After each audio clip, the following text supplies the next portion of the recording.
Welcome to the webinar once again. I'd just like to start by acknowledging the traditional custodians of the lands and waters throughout Western Australia and pay my respects to elders past, present and emerging.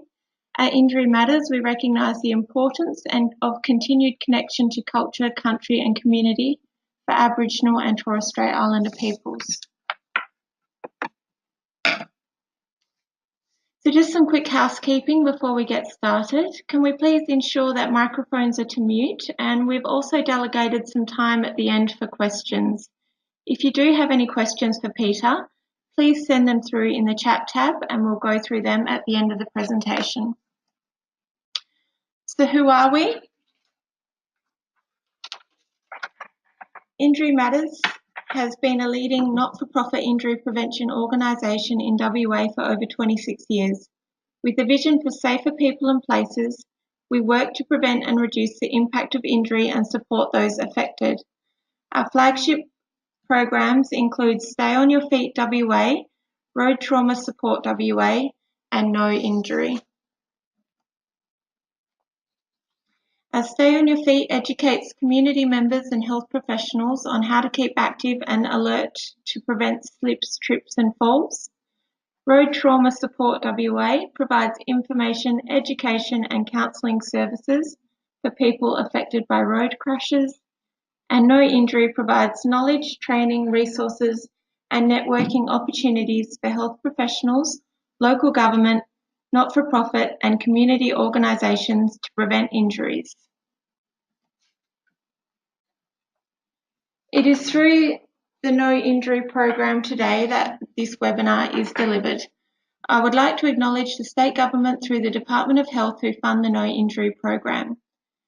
Through No Injury, we connect by knowing about different types of injury, learning about injury prevention practice, and we do this through providing training and a public health approach to injury prevention, and by connecting with other people and agencies conducting injury prevention around Western Australia. So our guest speaker today is Dr. Peter Streker. Dr. Peter Streker is a community psychologist who has worked extensively in the alcohol and drug sector since the 1990s. Peter is the current chair of the Australian Psychological Society's Community Psychology Committee and director of Community Stars, a small business that works with Australian local communities to improve their health and well-being. The work has involved training, professional supervision, writing, counselling, strategic planning, policy development, workshop facilitation, strategic operations management, contract management, course development, statistical analysis and evaluation, with the work covering topics such as drugs and alcohol, community building, community health, community leadership, community consultation, social connections, recovery from complex trauma, family violence, engaging men and boys to prevent violence against women, street sex work, racism and food security. Peter currently supervises private practitioners and works at community agencies, writes articles and develops and runs training on the topics above for governments, universities, schools, businesses, professional and local sporting clubs. While coordinating the City of Port Phillip Community Health and Wellbeing team during the 2000s, Peter and his team initiated a range of creative community building projects that focused on engaging the community to help manage alcohol and drug-related harm. This included the establishment of Overdose Day, a day which is now held in August all across the world. Peter was a member of the National Local Government Drug and Alcohol Advisory Committee and worked as National Director of the ICLEI City for Safe and Healthy Communities program in consultation with 29 councils across Australia that helped local government gather evidence and develop successful strategies to reduce drug and alcohol-related harms. Peter is also a Senior Fellow at the Department of Psychiatry at the University of Melbourne and sits on the ethics committees of the Victorian Foundation for Survivors of Torture and the Good Shepherd Australia and New Zealand. So we thank Peter for presenting with us today. And now I will move on to handing over to Peter. So just one moment. Everyone, I hope you can hear me. Is it?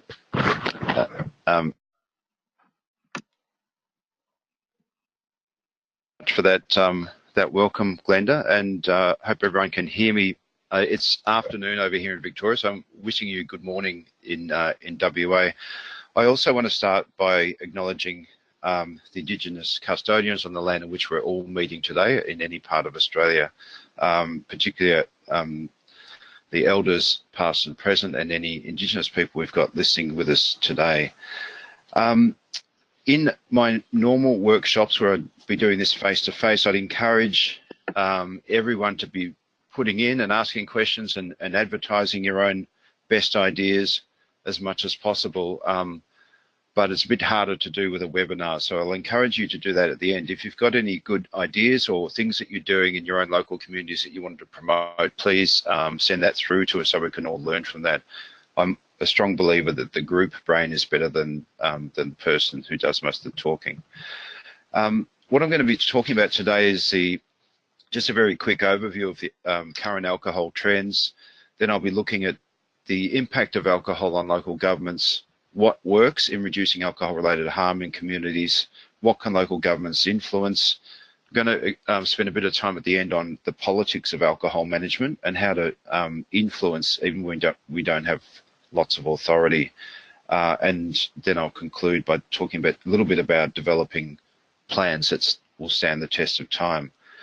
So I'm going to overview the issues, dilemmas, and possibilities for action on this topic.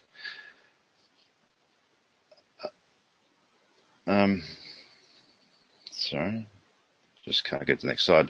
There's a quick photo of me when I was working at City of Port Phillip. That was one of the projects that Glenda was talking about before. It was related to drug-related harm. We did a series of tours through the streets and laneways of St Kilda with a mixture of real street sex workers and homeless people and actresses. And you'll see standing next to me there's Elise Platt that some of you may recognise from Sale of the Century. If you're as old as me, you might remember that show from the last century. I won't talk about drugs much today, but that was just an example of how we would try to develop community education so that it made sense and it was live on the streets rather than just producing lots of brochures and pamphlets. The other thing I'll say about myself before I start is I don't have a lot of expertise in town planning or strategic planning or statutory planning or land use. So I'll be talking about those topics, but I won't have the amount of depth that experts in that area would have. So my main background is as a practitioner and a community developer in this area. I'm going to start now with the worst kept secret of the talk, and that is that Australians love alcohol, and that whether we like it or not, alcohol's here to stay as an issue in our communities. In 2016 and 17, 186 million litres of pure alcohol was consumed in Australia, which on average equates to about 224 stubbies of beer, 38 bottles of wine, 17 bottles of cider, 33 cans of pre-mixed drinks, or 4 bottles of spirits. So alcohol is part of our community. There's lots of controversy about alcohol, and we'll talk about some of those controversies as we go through. But the starting point on this is that this is an issue that's going to be around for as long as we can foresee in Australian communities. It became a huge issue in Australian local governments in the 90s and 2000s when there was a boom in licensed venues across Australia. Many politicians were coming back from Europe and noticing that you could have a glass of wine for lunch, and you could get a drink while you're getting your hair cut and all these really fancy things, and they thought that Australia was behind the times. So there was a big push to increase the amount of licensed venues and make Australia more cosmopolitan in that sense.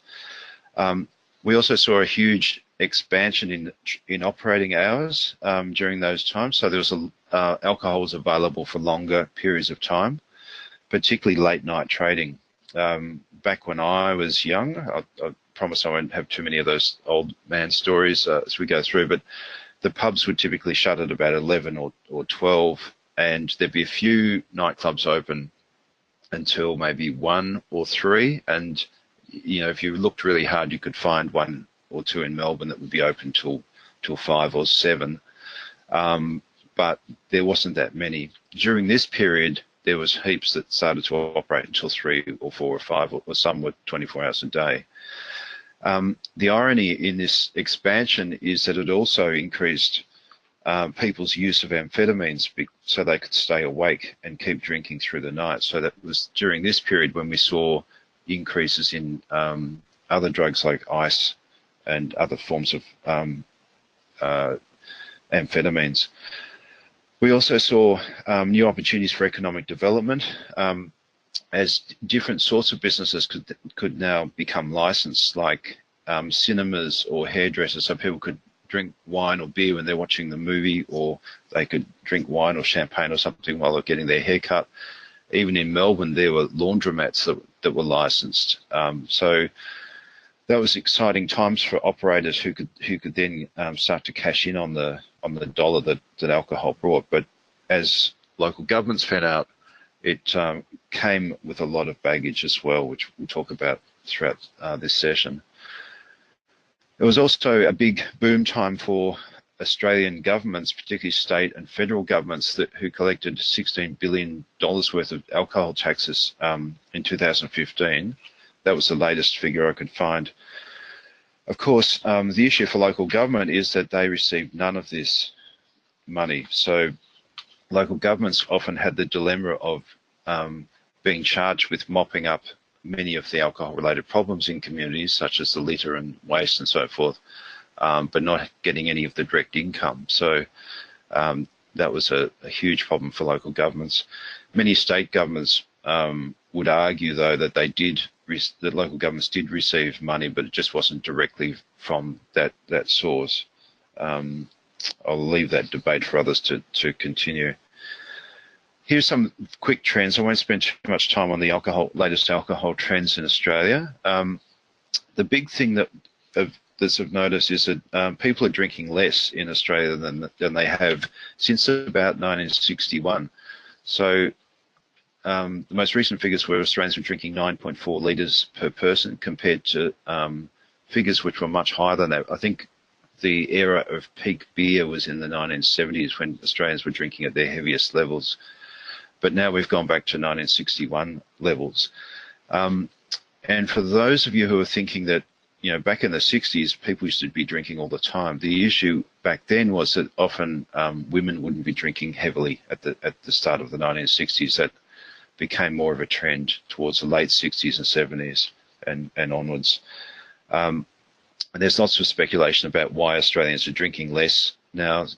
Some people suggest that there may be an issue with different cultures and subcultures, like the rave scene, and people listen to electronica music don't drink heavily. They often may take other drugs instead.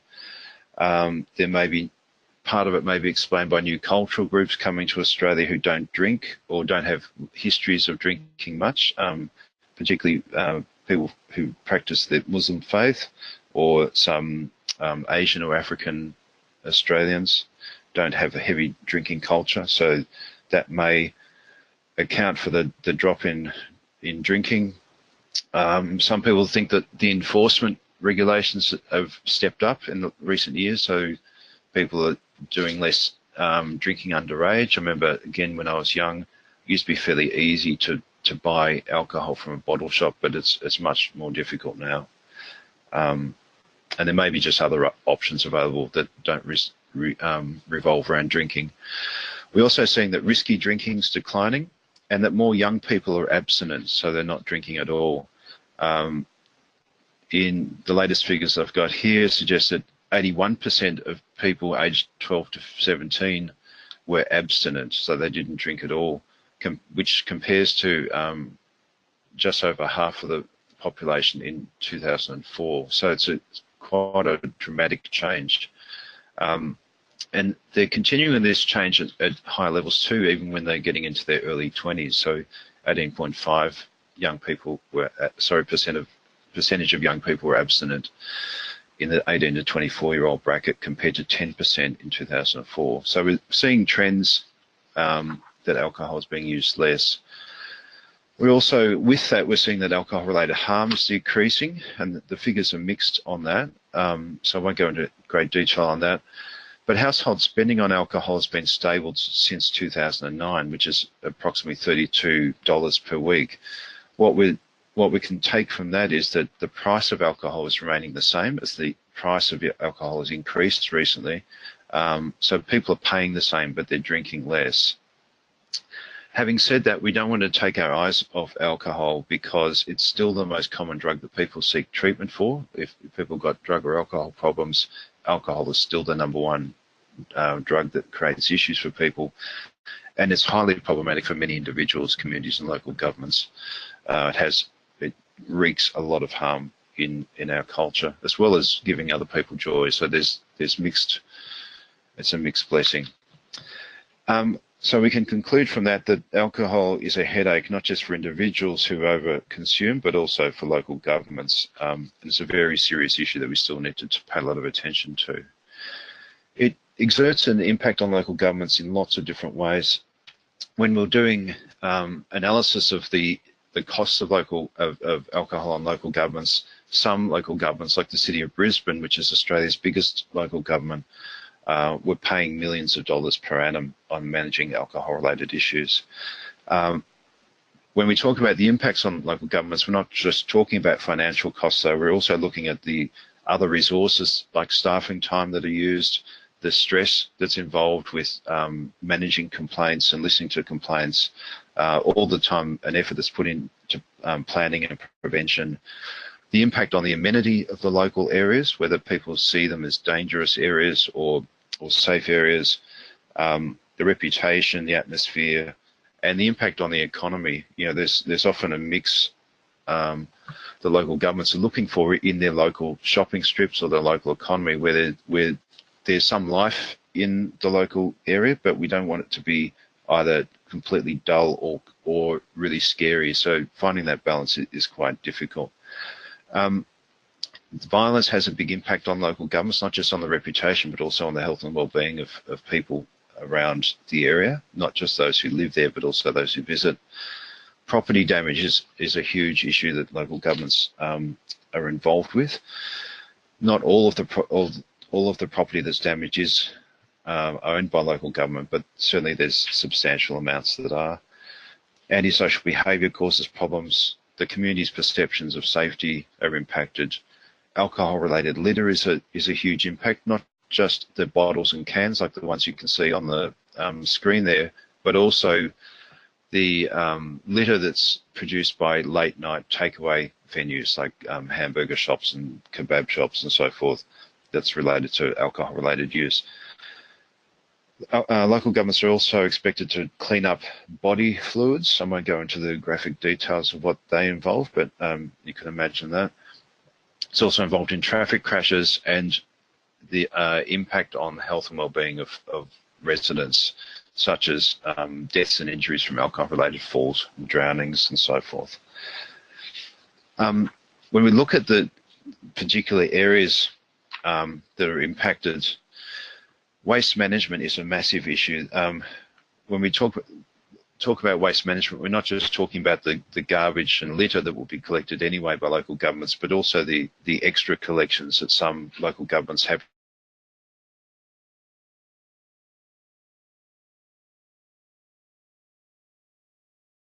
Cleansing bodily fluids I've spoken about before, I won't go back over that. Many local governments will put in infrastructure that's either temporary for particular events or permanent.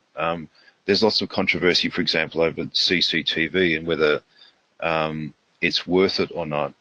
I had the great privilege of going to the City of Perth's control room when I was working over there once, and if any of you haven't had a chance to go in, and if the City of Perth's kind enough to let you in, it's worth the visit. It's a little scary that every square inch of the city is under surveillance, but as far from a community safety perspective, it's a magnificent setup.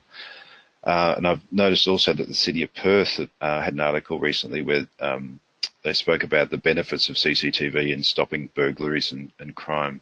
So there's lots of discussion around that. Again, I won't go into too much detail on that. Community safety is another thing that local governments are involved with and spend a lot of money on, particularly things such as crime prevention through environmental design or CEPTED. So making sure that there's safety built into the environment so that if people are intoxicated, they don't have tripping hazards, or they have adequate light, or the car parks aren't too scary, or there's a range of different things we can do to increase safety there. There's also the repairs to property damage, which I mentioned before, which can start to add up to extremely expensive costs, and also the costs that are involved in local law enforcement, particularly if you're employing them overtime or late night. There's all sorts of extra staffing costs in that overtime, but there's also risks to staff as they start to mix in with people who may be intoxicated. So local governments are affected intensely, like in those areas as well. In one council, I won't name names here, but at Queensland Council, they had to employ security guards to chaperone their garbage collectors early in the morning because they were getting so much abuse and things thrown at them from people who were leaving nightclubs. So that was an alcohol-related cost that many local governments wouldn't expect to have paid. And I've also seen in New South Wales security guards at night employed right throughout the night to guard public toilets to make sure that people can use them safely. There's also planning and licensing costs. It's useful to do an audit of all of these costs if you're trying to make the case in local government that we need to invest in this, because many people in local government don't realise how much money they're spending, or ratepayers' money they're spending to manage alcohol-related harm. Once it starts to add up, it certainly draws a lot of attention from the CEOs and senior management. The assessment of planning applications and liquor licenses takes a lot of time and effort, and so does appeals to tribunals and courts. Again, the City of Brisbane was saying when I was working up there that they were spending hundreds of thousands of dollars going to court to appeal new licenses, and they just couldn't continue it. So many local governments have designed new methods to try to manage this, which I'll get to later, which is referred to as cumulative impact assessments. Then there's all sorts of other costs. There's the costs involved in managing alcohol from a community health and wellbeing perspective or community safety perspective. There's community education costs, event management costs, research and evaluation. And also we need to note local government's role as an employer, and there's productivity losses from their own staff's alcohol use. For example, staff who can't turn up to work because they've got a hangover or become chronically ill with liver damage or brain damage from alcohol use, or have injured themselves from drink driving and so forth. So local governments are in an amazing position to have leverage over many different areas of life. Just going to quickly go over the most powerful interventions that come through in the research, and these are the big three: price, availability, and promotion. One of the reasons why alcohol use may have decreased in Australia over the last few years is because the price has kicked in. Alcohol, as we know, is more expensive now than it used to be, and anecdotally, many young people are saying that they just can't afford to pay that much for alcohol anymore. So, which leads to other problems like preloading, where they drink takeaway alcohol before they go to nightclubs. The price intervention may be a great intervention to reduce alcohol-related harm, but it also creates all sorts of problems with governments who it's a very unpopular thing to raise taxes on alcohol. and there's a lot of kickback from the hospitality industry as well. Anyway, but that's one of the most effective things. The availability is also another powerful thing, like where alcohol is sold from or where it's available. Who gets access to it? Like there are age limits in all countries on alcohol, and the operating hours, how many hours people are exposed to alcohol use. And the last thing is advertising and marketing, and we've seen the impact of that on cigarette use or tobacco use in Australia. And there's lots of controversy about the marketing of alcohol, the advertising of alcohol on sports, on TV, particularly cricket and football, and the impact that has on children. But again, that's a discussion for another day. But these are the big three interventions that tend to reduce alcohol more powerfully than anything else. When it comes to local government having influence over those things, they have absolutely no influence over price or the age or the service practices of venues, and they have limited impact on things like where licensed venues can be. They can't necessarily ban them outright, but they can have some impact on appealing decisions or working with police to close venues down, but that's a very limited impact. Similarly with operating hours and law enforcement, there's local laws, but the state have control over most of the policing. They've limited control over promotion or on changing social norms and values. So it's a hard job for local governments to make a significant impact on the topics that are most powerful. So having said that, it's really important for local governments to be in strong partnerships on this topic with state and federal governments, although there's lots of conflict there. And again, that's probably a discussion for another day. So when we think about where local governments can have an impact, that one of the most important areas is land use and planning.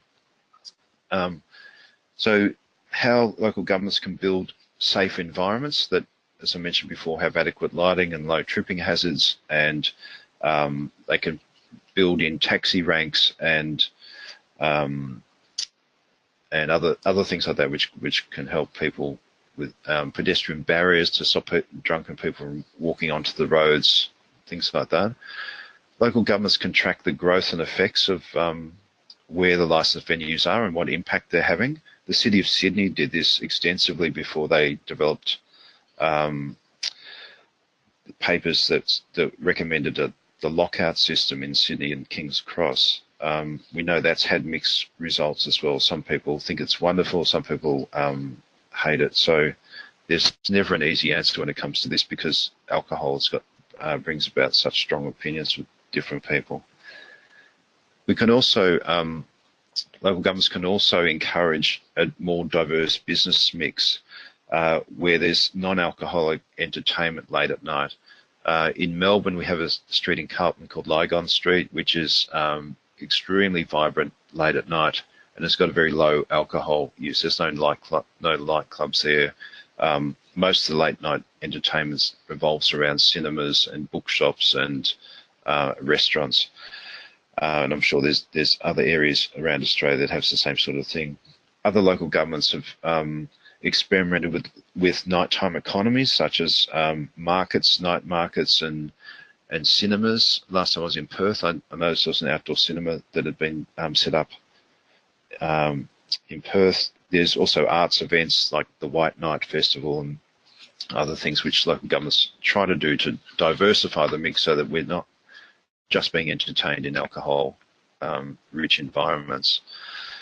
Other local governments track the outlet density. They look at the types of venue, the hours of operations, and where the hot spots are. This is really important to do before we start developing interventions. You can use this sort of mapping to build in infrastructure like the crime prevention through environmental design, work out where the taxi rank should be, corral pathways, put in CCTV, those sorts of things.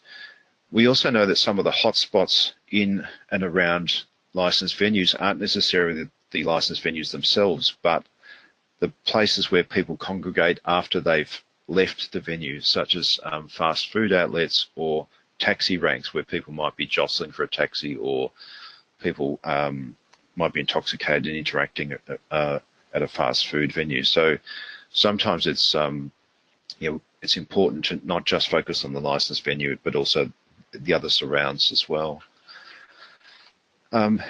Here's an example of cumulative impact. I've got the reference there, which is this is from Victoria. This is licensed premises assessing cumulative impact planning practice notice 61.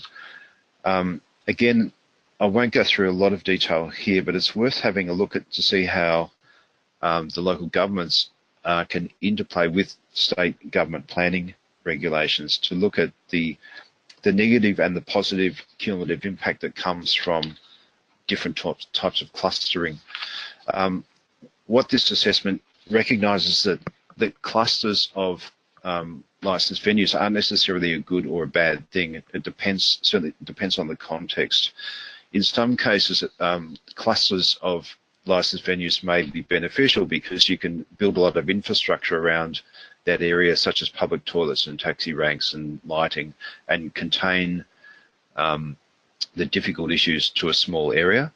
On the other hand, clustering up until a certain point can be problematic. So it depends on other things that, like the planning policy context around those areas. What else is around those areas? Like, are there sensitive premises like residents or schools or other things like that, which can make a big difference.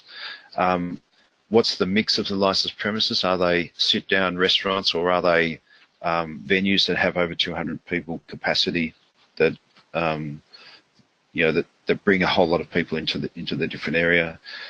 What sort of public transport is around, and how do people disperse from the area once they've congregated in that area?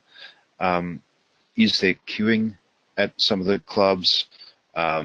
What's the evidence of complaints around those clubs? So there's a lot of detail that goes into this assessment, but this is a really important way of local governments deciding which venue they should appeal to and which they shouldn't, based on the impact that these venues have on the local area. So that this helps find the tipping point. Another thing which is useful is to do research and evaluation that combines many of the different data sets together. This is an example of one that we were doing, which is real data, which looked at the assault rates at different times of the night, looked at the ambulance attendances of alcohol-related issues, the complaints data from local government, and the infringement notices from local laws. And when you start to put all of this data together, it builds a picture that can help manage some of the issues. So in this graph, for example, you'll see that the peak times for assaults were at 1 a.m., then they went down a bit, and then they peaked again at 3 a.m. That can be useful in helping police monitor hotspot areas at particular times, so it helps them manage their resources. But also we can see that many people's the complaints from publics tended to go down after about 11 p.m. So I'm not sure what to read into that in this context. I don't have the other information, but it helps us make decisions on what to do. We can also do street audits. We're also involved in going out on the street at 11 o'clock and 1 o'clock in the morning and actually surveying the street and looking at who was there, what people were doing, and where the most dangerous spots were. So you can either do that yourself, or you can hire some students to do that, as long as it's safe for them to do. In some cases, when I was doing that, in some places I had things thrown at me and stuff like that. So it's not necessarily the safest thing, but it's an interesting exercise to undertake. And you can also audit what's going on through surveys. We also did surveys in nightclubs as well, which gave us a very different perspective than we otherwise would have if we just surveyed residents. Then local governments can also be involved in licensing and regulation. we know the state government either approves or rejects licenses, but local government can have a big impact in objecting or appealing or working in conjunction with state government. Local governments have the capacity to make local laws around public drinking. This picture actually is from Western Australia when I was there in 2016, and unfortunately it's got a particular brand on the picture, but I won't talk about that now. But that raises a few issues that are beyond this presentation. Local governments can ban glass in particular areas, or they can change public drinking to some areas or less, or they can have time limited bans, such as across New Year's Eve or when schoolies are on. And local government also can have leases and surcharges and rates that can have an impact on alcohol consumption. For example, some local governments have surcharges for late night traders to partly compensate the local government for the extra costs that are involved in cleaning up after them. Some local governments have leases with sports clubs who use council's buildings that they, and one of the conditions may be that they need to be a subscriber to the Good Sports program that the Australian Drug Foundation was involved with, to make sure that they're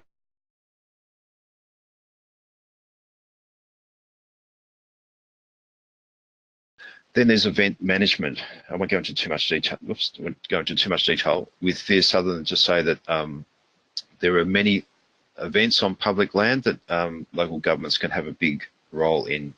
So they can do things like ban glass or restrict public drinking to particular areas. They can promote non-alcoholic activities. They can close off streets to try to reduce the risk of injury with cars and potentially intoxicated people coming into contact with each other. The City of Greater Geelong in Melbourne, or sorry, in Victoria, did some fantastic work on this, and they do a lot of coordination with emergency services like ambulance and police in particular to try to prevent alcohol-related harms at big events that they're doing. Then there's all sorts of community education. Again, there's another photo of me on the what we call the sex and drugs tour. So we had about 2,000 people go through these community education events where we took people through the streets and laneways of St Kilda and educated them about the realities of street sex work using a combination of real people on the scene and actors. The other thing on that slide is Overdose Day. I think Glenda spoke about that before. We started Overdose Day off in 2001 with $300, and it's since become international. I know that's not alcohol related, but it's just an example of how we can, sometimes it's those little projects that we get off the ground that can have a really big impact, much bigger than we thought, if it creates a spark. When it comes to alcohol related community education, there's some local governments have party safe kits where they try to help parents manage teenage parties, or they might also have forums and things where they encourage parents to come along, and they have experts coming along to talk to them about how they can talk to their children about having parties and managing alcohol. Some local governments develop short circuits to pathways of risky drinking. The example here is a project we did called Heat, which had celebrity chef Ian Hewitson and the police and others involved to try to help young people who are at risk of long-term drug and alcohol use getting into the hospitality industry. So we trained them there. Other local governments have alternative activities like skate parks or drop-in centres or things like that to try to stop people from developing long-term risky drinking habits. And other local governments support vulnerable groups like the homeless people by having daycare centres. So they may not run those centres themselves, but they may sponsor other local agencies. Then there's a lot of community development projects that local governments are involved with, including things like the coordination of licensees accords or coordination with homeless services. They can make strong leadership statements through the media and advocate for changes to positions on alcohol-related harm through the huge networks and the multi-council coordination that's involved in much of their work. I know WALGA's been doing enormous work on this topic for many, many years. We can also develop low or no alcohol activities to try to, again, give people different ways of coming together. As I said earlier, local government's also an employer, so there's a role that local government can have in managing workplace health, like guidelines for celebrations or gifts, ensuring that people don't use vehicles or machinery under the influence of alcohol, or if some staff members are having alcohol-related problems, there's employee assistance programs that most will have available to make sure that staff can manage those issues. Now, so there's lots of vantage points and ways that we can have an influence here. Putting it all together is difficult. So I just want to spend my last couple of minutes on the politics of alcohol management. And I'll go through this fairly quickly because I realise I need to leave time for questions. So it's important, because this is such a vexed issue and such a politically sensitive issue, that we are really clear on who supports us and who doesn't. We need to think about whether, if we focus exclusively on safety, what else is some of the consequences of that? Like, do we make our environment too dull and bland? I mean, that's one of the criticisms of the King's Cross intervention. So some people may think that that's important. Other people will object to that. There'll be tension around that. We need to think about consulting with people other than just the people who make complaints. Many of you have worked in lots of other topics like that, where sometimes the people who make the most noise about a topic aren't necessarily representative of the whole community. So it's important to communicate and consult really widely. We need to think about unconscious discrimination. Like, some of the good ideas that we have may unconsciously discriminate against others. Particularly, one example in this field is people who are homeless, who are street drinkers. In my experience in St Kilda and areas like that, many of the people who are drinking on the streets were doing nothing more than I would do, or most people would do, in the, behind the walls of our house or in a pub. They're laughing a lot and drinking. So sometimes we can discriminate against people unconsciously, even when our intention's good. We also have, there's a risk of taking our eyes off alcohol as new drugs or new issues emerge. We know that, as I said at the start, alcohol's here to stay, and big topics like ice and other things might start to get the public's attention, but we need to keep our eyes on alcohol. We also need to think about techniques called the cuckoo and the reverse cuckoo, and that is being able to lay your eggs in other people's nests. So there may be other things that people want to achieve that you can get through by using alcohol as a vehicle to helping them get their approach across. And the reverse cuckoo is the other way around, so letting other people lay their eggs in your nest. So when we're doing planning, think about how we can help other people achieve their goals by our work, and vice versa. So, for example, many local governments are now not necessarily having alcohol management plans in an outright setting, but they do it in conjunction with the health and wellbeing plan or the community plan or the council plan. So thinking about how we can nest some of that work into other areas. We also need to be aware, I think, of the great idea that's either unsustainable or a nightmare to implement. When I was at Port Phillip, the community development team was often consulted to give advice on every single nightclub and pub and licensed venue, and it just became a nightmare. It was so time consuming, and we actually didn't have enough information to make adequate decisions. So sometimes great ideas can be problematic. I'll go through this very quickly. I'm hoping that you can all get the slides so you can look at this. There's many ways of influencing culture, even if we don't have authority. Sometimes we can use different planning and process procedures, relationships, using metrics and monitoring. We can sponsor projects or sponsor awards, which can help, and we can reward organisations or people for being champions of this. We can also build cross-functional or cross-organisational teams, like new alliances, to support this work across the state or across regions, so we don't have to do all that work ourselves. And I'll go through this very quickly as well because I'm on time now. So the basic point here is that good consultation saves time, money, and arguments. It's many local governments try to rush this, or they just don't put the resources in, and they get lots of backlash afterwards. So if we think about this really thoroughly, it can save a lot of time and stress in the long run. In conclusion, local governments will be involved with this topic as long as Australians continue to love alcohol, and I don't see any abatement of that, even though the drinking rates are dropping.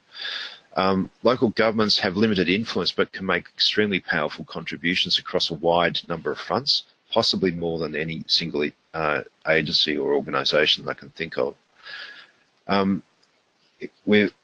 The trend now is that local governments are more likely to integrate this work into other work rather than having standalone policies compared to what they did at the start of this decade. And it's important that we think about building sharper practice through shared efforts. So working across regions or across the state can actually increase the power of each of our individual pieces of work. There's a big role for more sophisticated data collection and analysis than now that there's a lot of data that's available. It's synchronizing it and making sense of it, which is the next big thing, I think, in this area. And also we need to do research on some real grassroots community-based interventions, like how do we manage the issue of preloading, if we can, and how do we prevent alcohol-related violence in and around nightclubs, and also in people's homes. There's a nexus that some people are trying to draw between alcohol-related issues in the community and family violence. So that's another thing which I think deserves a lot more attention. Here are some samples of some really good resources. One is the WALGA Local Government Alcohol Management Package, which is a few years old now, but still stands the test of time, I think, as one of the great resources that are out there. And if you want to look for a really good alcohol management strategy, Wagga Wagga City Council in New South Wales have developed one that synchronises a whole lot of discrete areas together. All right, and if you have any other questions or issues, please contact me either on that email or that phone number. And now I think I'm going to throw back to Glenda and open up for questions.